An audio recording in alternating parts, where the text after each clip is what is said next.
warahmatullahi wabarakatuh. Perkenalkan, kami dari kelompok 1 ingin mempresentasikan tugas dari mata kuliah Sistem Informasi Manajemen dengan judul Gambaran Umum Sistem Informasi Manajemen berbasis komputer. Sebelum melanjutkan ke pembahasan, izinkan kami memperkenalkan diri terlebih dahulu. Perkenalkan, nama saya Muhammad Firdaus dengan NIM 34032100041. Perkenalkan, nama saya Ina Dwi Apriliani dengan nomor induk mahasiswa 34032100006. Perkenalkan, nama saya Farhana Rahman dengan NIM 34032100030. Perkenalkan, nama saya Helvin Nopalsa Putra dengan NIM 34032100044. Definisi Sistem Informasi Manajemen.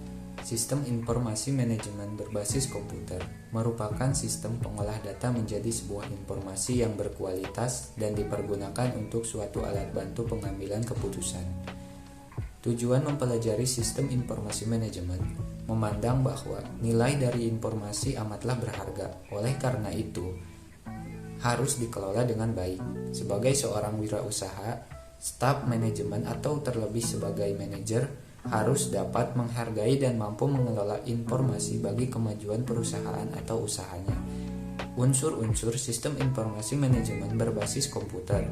Secara garis besar, sistem informasi manajemen berbasis komputer mengandung unsur-unsur sebagai berikut. 1. Manusia. Setiap sistem informasi manajemen yang berbasis komputer harus memperhatikan unsur manusia supaya sistem yang diciptakan bermanfaat. Hendaknya diingat bahwa manusia merupakan penentu keberhasilan suatu sistem informasi manajemen dan hanya manusia yang akan memanfaatkan informasi yang dihasilkan oleh sistem informasi manajemen. 2. Perangkat keras atau hardware. Istilah perangkat keras menunjuk kepada perkakas mesin. Perangkat keras tersebut terdiri dari Central Processing Unit atau CPU, perkakas pendukung output device, perkakas penyimpan memori, dan perkakas komunikasi. 3. Perangkat lunak atau software. Istilah perangkat lunak merujuk kepada program-program komputer beserta petunjuk-petunjuk manual pendukungnya. Program komputer adalah instruksi-instruksi yang dibaca oleh mesin yang memerintahkan bagian-bagian dari perangkat keras sistem informasi manajemen berbasis komputer untuk berfungsi sedemikian rupa sehingga menghasilkan informasi yang bermanfaat dari data yang tersedia. 4. Data. Data adalah fakta-fakta yang akan dibuat menjadi informasi yang bermanfaat. Data tersebut yang akan dipilah, dimodifikasi atau diperbaharui oleh program-program supaya menjadi informasi. 5. Prosedur. Prosedur adalah peraturan-peraturan yang menentukan operasi sistem komputer. Misalnya, setiap akses operator komputer kepada pengelola induk harus dilaporkan waktu dan otoritasnya. Subsistem dari SIM terdiri dari 6 fungsi. Yang pertama, fungsi organisasi, berguna untuk mengorganisir, melaksanakan, dan merencanakan serta mengontrol operasional perusahaan.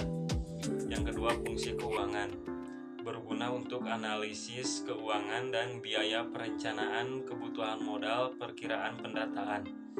Yang ketiga, fungsi SDM, berguna untuk perencanaan kebutuhan pegawai, pelaksanaan operasi, dan administrator gaji. Yang keempat, fungsi jasa informasi, berguna untuk perencanaan sistem informasi, analisis biaya yang kurang efektif.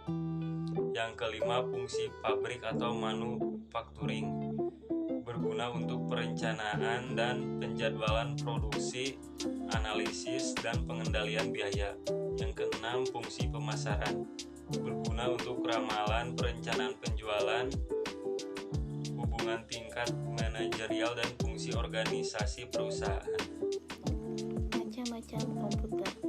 Yang pertama, komputer mikro atau PC, yaitu komputer yang digunakan untuk mengelola data, mengirim dan menerima email, mengakses internet, dan menjalankan aplikasi kantor.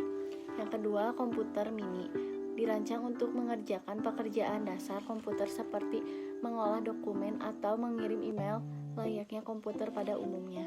Yang ketiga, komputer besar atau mainframe, yaitu jenis komputer yang dikenal dengan ukuran besar, volume memori, kecepatan komputasi, dan kinerja tinggi.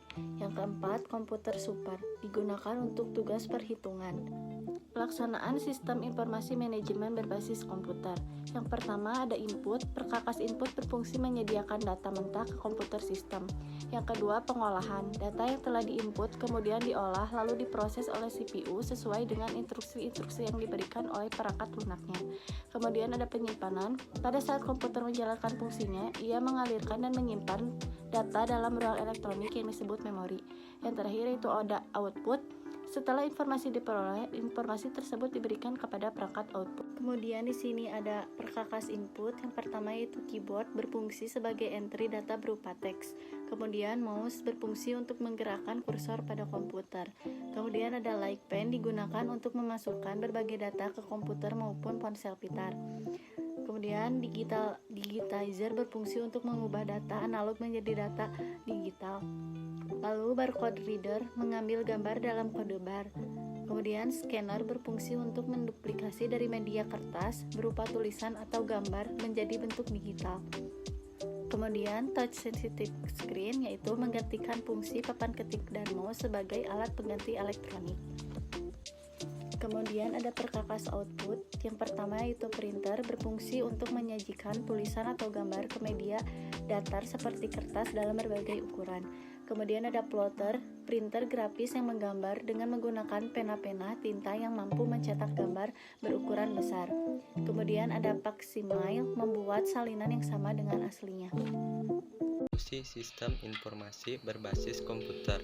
Yang pertama EDP atau CIA, Electronic Data Processing atau Sistem Informasi Akuntansi, berfungsi untuk melaksanakan aplikasi akuntansi.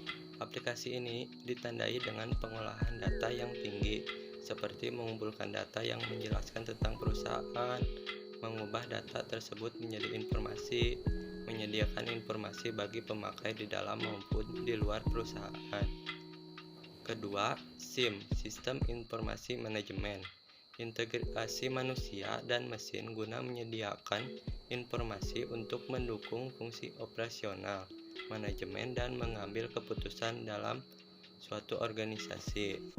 Yang ketiga, SPK, Sistem Penunjang Keputusan, sistem komputer yang interaktif yang membantu pembuatan keputusan dalam menggunakan dan memanfaatkan data dan model untuk memecahkan masalah yang tidak terstruktur. Keempat, OA, Office Automation, semua sistem elektronik formal dan informal, terutama yang berkaitan dengan komunikasi informal ke dan dari orang-orang di dalam maupun di luar perusahaan. Dan yang terakhir, yang kelima, sistem pakar, merupakan program komputer yang berfungsi seperti manusia, yaitu memberi konsultasi kepada pemakai mengenai cara pemecahan masalah.